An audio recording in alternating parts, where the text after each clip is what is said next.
Made it to the Final Four on Idol. In studio now, James Durbin. My man, great to see. Lucky number 4, brother. Lucky number 4. That's Daughtry's number. That's Durbin's number. Yeah, Durbin and Daughtry. 4 is good. That means maybe over 6.5 million of album sales, just like Daughtry's done. A great life, big career. So maybe it's karma. Maybe it's a good thing. Yeah, you know, I can't help but be proud and be honored to have been here and to have gone through this with such amazing people. Isn't that amazing, though, how you don't have to pound the road for 10 years and people know you, man? I mean, everybody in America knows you. It really is nuts. It's nuts and it's magical. It's magical nuts. Forget about the past. I want to talk about the future. When are you getting married to that sweet Heidi who loves you so much?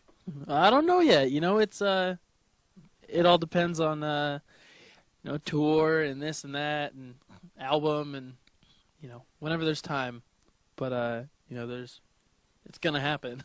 What does a rocker like you wear at a wedding? You're gonna wear a tuxedo or leather tuxedo? Probably not leather. I'll probably just go with a sweet tux.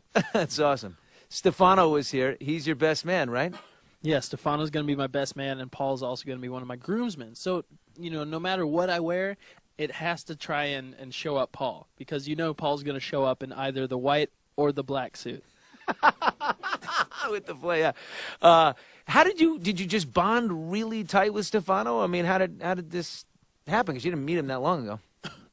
The thing is, I saw Stefano at auditions in San Francisco, and just judging by his body language, I kind of, you know, assumed what his personality would be, and thought that he wouldn't be someone that I would gel with at all. But I was completely wrong, because he made it to Hollywood, and found out that we were roommates. We were roommates in Hollywood Week since day one. Wow, and you guys tight. Yeah. You know, always hanging out with each other. I'm a real heavy sleeper, so he would actually have to beat me with pillows for 15 minutes every single morning to get up. What does a wrestling fan do about that? I mean, doesn't he get up and body slam the guy for it, or what? No, I'm the wrestling fan. He's not. I was saying, you hop up and just put him down? You're a bigger guy. I put my money on you over Stefano any day. I'm much bigger than Stefano, but we were actually out filming a oh my gosh, we were filming a Ford music video out in the desert, and you know we're you know horsing around, and he kind of like jumps at me, and I kind of grab him and throw him just as an instinct. It was pretty funny. How far did he go? About 5 feet. Nice. Yeah. And then he said, "You know what? I'll be your best man. Yeah. I'll do it."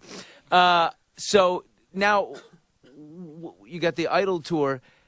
When can you crank out an album? Do you have sort of a timetable in your head of how you want to do things? And I definitely want to get to work ASAP. You know, just writing songs and, you know, and just hammering it out. You know, I really need to capsize on this opportunity, and you know, while I'm still being talked about, still trending, you know, and just really go for it. You know, I don't want to have some album release next year. You know, I'd love to record it on tour and on the road, and have it be released in winter. You know, and get all those or fall. You know, and get all those just those good sales for the holidays. Absolutely, that's true. You got to get it out then. Performance night last week. Gaga, the mentor, giving you the hip swivel from behind. How did that?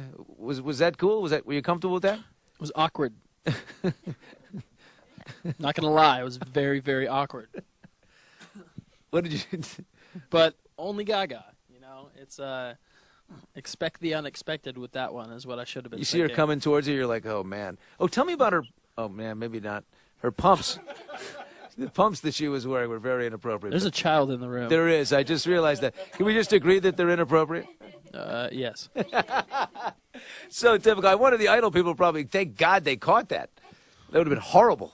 Well, I personally thought that they should have put vertical American Idol blue logos over the backs of the shoes. I think they ended up putting something over it. Well, I don't know what it was, but so what else did I want to ask you? What else did I? Oh, sweetheart. Oh, yes. We talked about it just a second ago. Growing up with Tourette's and Asperger's, I want to talk a little bit about how were you treated as a kid? Very, very harshly. You know, I got bullied all the time. Why? Just for the tics or for? Yeah, for the tics, and you know, people just thought I was being stupid, or you know, just making fun of them for some reason, and you know, they took it personally and decided to attack me. But You used to get beat up?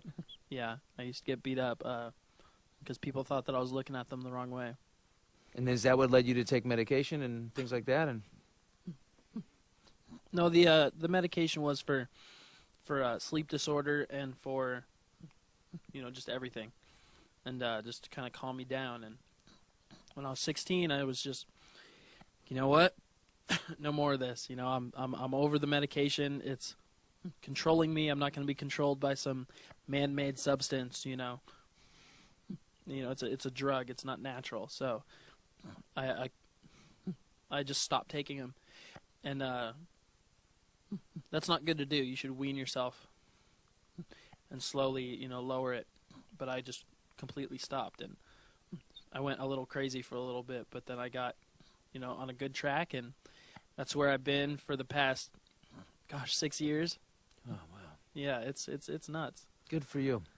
And it's do they come on? Do the tics come on at a certain time, or more so than other times, or just totally random?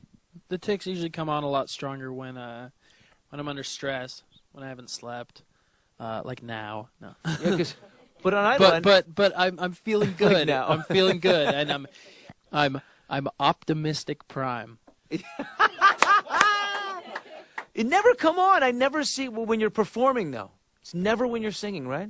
Whenever I'm on the stage, everything goes away. You know, I think it's because I'm in a real comfort zone there, and you know, I just really escape into my mind, you know, and into the minds of the viewers and America and my fans, you know, and just get in there and give them what they want. There's something divine about that. There's like it's like this is your God-given talent, and when you're there, you're free entirely. It's like a great gift.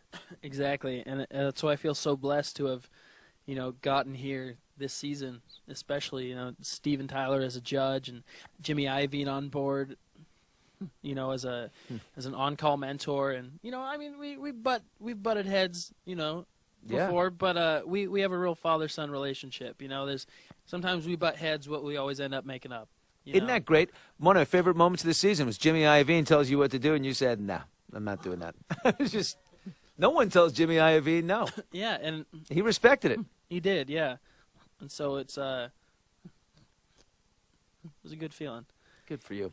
It was a good feeling to know that I could bring a voice to a genre that seems like it's slowly, you know, dying out. Do you feel, with all that you endured as a kid,